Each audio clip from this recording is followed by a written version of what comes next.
Салам алейкум, Юахырым телеканалында хаберлер жанлы яйында, студияда Муслим Умеров чалыша. Владимир Балух реанимацияда медикаментоз юқусындадыр, бу акта экимилер айта. Экинчи Ахмежит век Курман группасынын мабүслерине отурма муддетini узаттылар. Заседание прошло в закрытом режиме, не пустили, никого не пустили на оглашение даже. Кырым эрдайым юрегимде. Украинада Кырым акында ичтимаий видеолейха башланды. Крим – це моя мама, яка досі на мене чекає.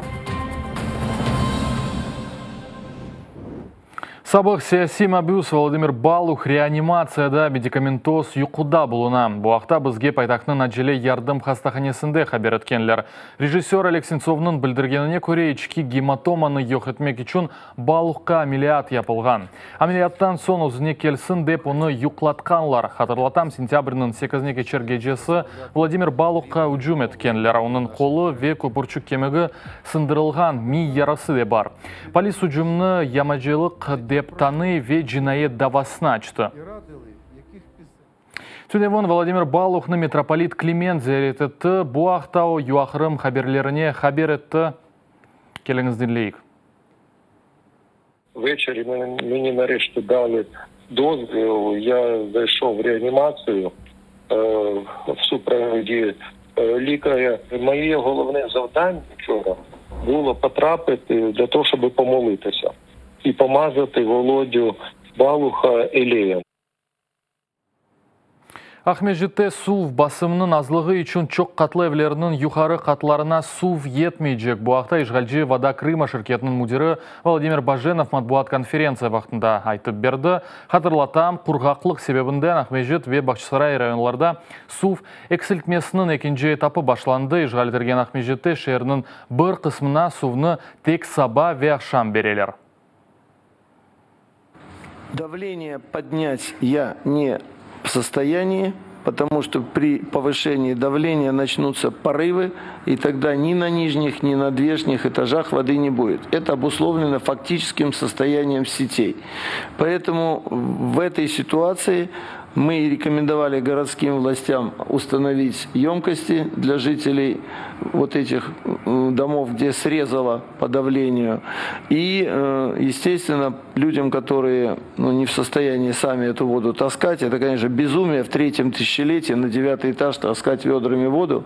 Но, увы, без добавления воды на входе в город технически проблема нерешаема.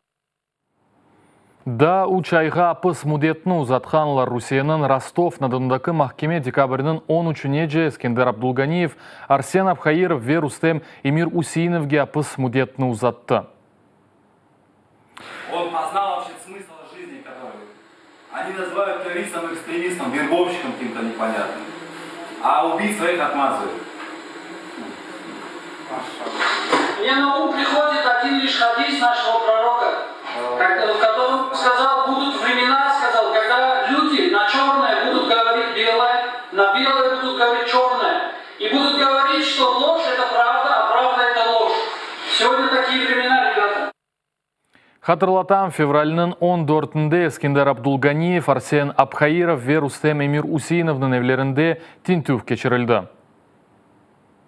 Уйдырылған Хизбут Тахрир давасынан Ахмежит группасындаки Да-8 Қырым татары декабрінің 15-не же апысты қалажақ.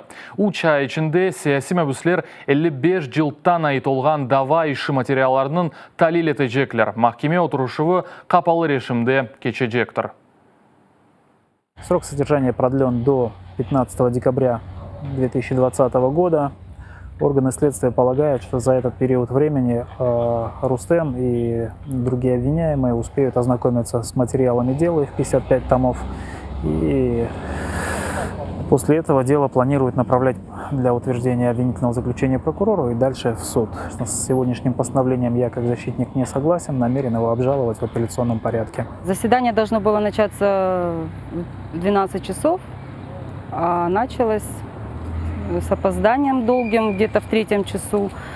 И заседание прошло в закрытом режиме, не пустили, никого не пустили на оглашение даже, хотя, когда-то пускали, сейчас вообще не пустили. Так муж адвокату передал, что у него все хорошо. Хатырлатам уйдырылған Хизбут Тахрир давасының Ахмежит группасына кірген Қырым татарларны мартның 27-сінде тевкі ветілді, о вақыт 24 тевінде тинтув yapıldı. Ишғалжилер 23 Қырым татарны тевкі фетіп, оларны Русейді ясақ етілген Хизбут Тахрир тәшкілатында иштирак етуде қабатлай. Бүйік Британия Русия саяси мәбүслеріні азат етмеге ве Қырымның қанунсыз ишғалыны тоқтатмаға давет ете, бұл ақта Украиндaki Бүйік Британия елчілігінің беянатында yazıла. Елчі Мелинда Симонс Қырымдаки Украина президентінің темсилчisi Антон Кореневич ве оның муавинлері елі құрышты. Олар ярымаданың реинтеграциясы ве ишғалден азат етулеві ақында Украинаның планларыны музакире етті. Бұндан ғайры инсан ақларының ве дин сербеслігінің бозылығы саяси себеплерден тақиплер хақында да лав етілді. Эрмени Базар шерінің ишғалжы махкеме сентябрінің 11-сінде Қырым татарлар милли лидері Мустафа Джемилевге қаршы жинайы ишдаванын 4-нчі отырышы олып кечті. Бұл ақта адвокат Николай Полозов хабер етті. Оның білдіргеніне көре махкеме отырышында 2 шат сұрға чектірілді. Олар Эльдар Курбединов ве Сабри Егияев. Джемилевні ғаяби шеклінде махкүм етелер. Невбеттіки махкеме отырышы сентябрінің 17-сінде олажақтар. Оба свидетеля указали на то, что они не помнят или не видели каких-либо пограничных знаков или иных обозначений, указывающих, что в данной местности может находиться граница Российской Федерации. Кроме того, свидетель Егияев показал, что в последующем к нему дважды приезжали сотрудники силовых структур и возле его дома в автомобиле проводили опрос.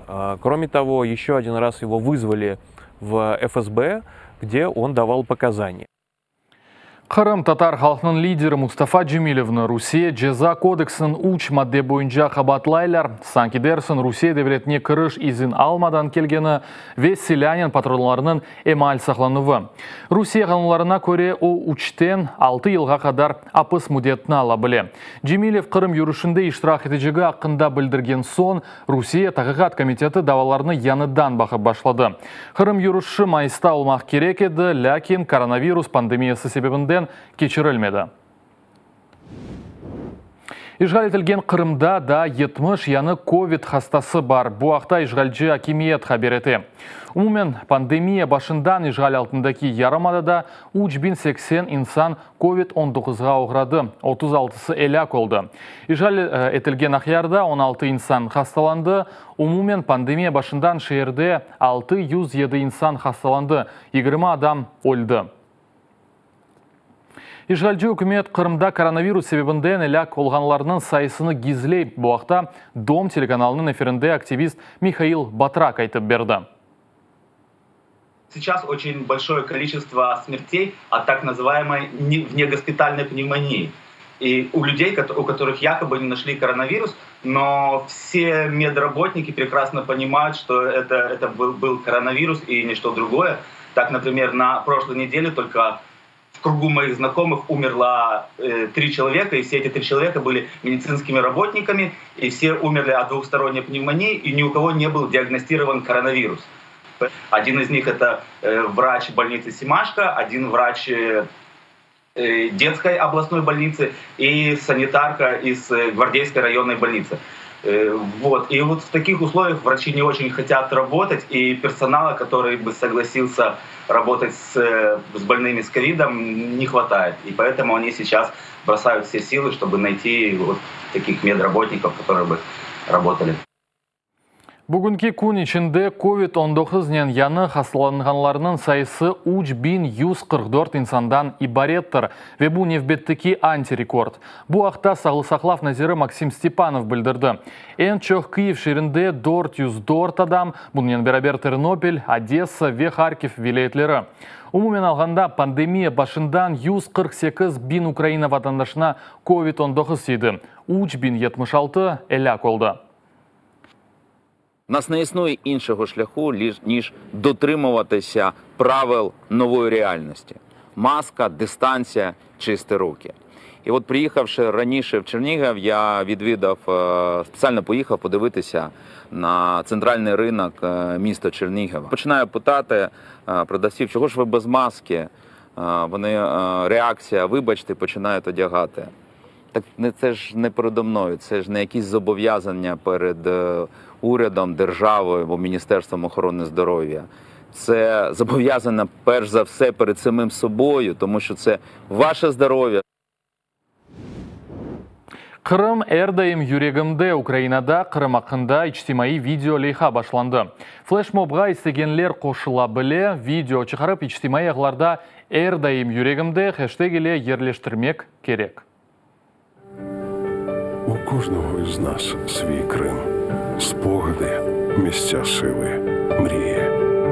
Для мене Крим – це не символ втрати. Це місце, де колись я зустріну рідну людину. Крим – це моя мама, яка досі на мене чекає.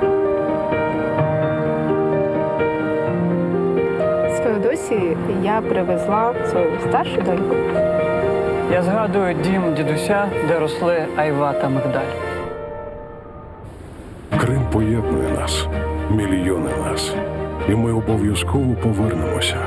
Одного дня ми повернемося. Адже Крим – це Україна. Будақаларға бұл соңки малюматымыз еді. Крайме.Суспильны.Медиа сайтымызға кіріп, яңалықларымызны такип етіңіз ве әлбетте сағлықнен қалыңыз.